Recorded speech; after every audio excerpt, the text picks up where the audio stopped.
السلام علیکم ورحمۃ اللہ وبرکاتہ۔ اسلام میں عید الاضحیٰ کیوں منائی جاتی ہے؟ میرے پیارے دوستوں، آج کی ویڈیو میں ہم بات کریں گے ایک ایسی عید کے بارے میں جو صرف خوشی کی علامت ہی نہیں بلکہ قربانی، ایثار، وفا اور اللہ کی رضا کی روشن مثال بھی ہے۔ جی ہاں، ہم بات کر رہے ہیں عید الاضحیٰ کی۔ اگر آپ کی ہماری ویڈیو پسند آتی ہے تو چینل کو سبسکرائب کریں، ویڈیو کو لائک کریں اور آخر تک ضرور دیکھیں تاکہ اس عظیم دین کی حقیقت آپ کے دل میں اتر جائے۔ عید الاضحیٰ کیا ہے؟ عید الاضحیٰ اسلامی کیلنڈر کے آخری مہینے ذی الحجہ کی 10 تاریخ کو منائی جاتی ہے۔ اسے بڑی عید یا عید قربانی بھی کہا جاتا ہے۔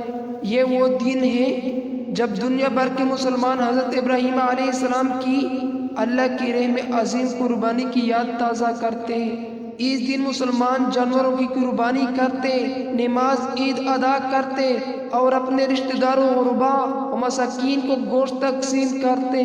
اس عظیم عید کی بنیاد ہے حضرت ابراہیم علیہ السلام کی وہ خواب جس میں وہ اپنے بیٹے حضرت اسماعیل علیہ السلام کو اللہ کی راہ میں قربان کر رہے تھے۔ یہ خواب 3 دن مسلسل آیا۔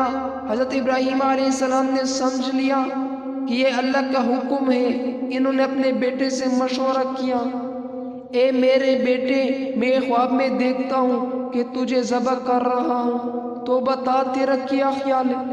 حضرت اسماعیل علیہ السلام کا جواب قرآن میں موجود ہے، اے میرے ابا، جو آپ کا حکم دیا جا رہا ہے وہ کر گزرے، انشاءاللہ آپ مجھے صبر کرنے والوں میں سے پائیں گے۔ حضرت ابراہیم علیہ السلام نے اپنے بیٹے کو پیشانی کی بال لٹایا تاکہ چہرے نہ دیکھ سکے۔ چیری چلائی، لیکن اللہ کا حکم تھا کہ چیری نہ چلے، یہ تو صرف ایک امتحان تھا۔ اللہ تعالیٰ نے آواز دی، اے ابراہیم، تو نے خواب کو سچ کر دکھایا، ہم نیک لوگوں کو اسی طرح جزا دیتے ہیں۔ پھر ایک جنتی مینڈا حضرت اسماعیل کی جگہ ذبح کرنے کے لیے بھیجا گیا۔ قربانی کا اصل مقصد کیا ہے؟ کہ اللہ کا گوشت یا خون کی حاجت ہے؟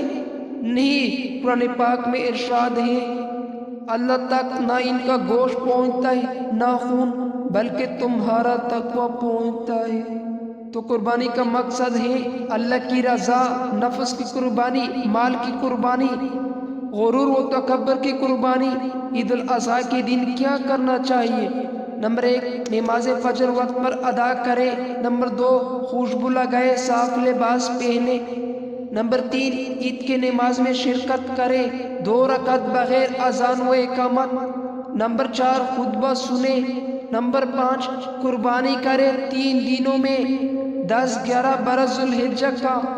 نمبر 6، گوشت 3 حصوں میں تقسیم کرے، 1 حصہ غریبوں کے لیے، 1 حصہ رشتہ داروں کے لیے، 1 حصہ اپنے لیے۔ ہمیں عید کے دن یہ سوچنا ہے کہ ہم اللہ کے حکم کے آگے جھکنے والے ہیں، کہ ہم اپنی خواہشات کو قربان کرنے والے ہیں، کہ ہم دوسروں کی خوشی کے لیے کچھ دے سکتے ہیں۔ قربانی صرف جانور کا نہیں، قربانی دل کا بھی ہے، نفس کا بھی ہے۔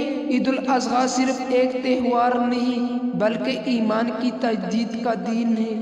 آج ہم یہ عہد کریں، ہم خود کو اللہ کے لیے واقف کریں گے، اپنے غرور، حسد، نفرت اور دنیا کی محبت کی قربان کریں گے، دوسرے کے ساتھ خوشیاں بانٹیں گے۔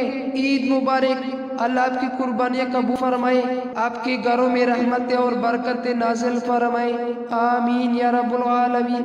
اگر آپ کو یہ ویڈیو پسند آئے تو چینل کو سبسکرائب کریں، ویڈیو کو لائک کریں، کمنٹس میں عید مبارک لکھیں، اس پیغام کو دوسروں تک پہنچائیں۔ ملتے ہیں نیکسٹ ویڈیو میں، جب تک کے لیے اللہ حافظ۔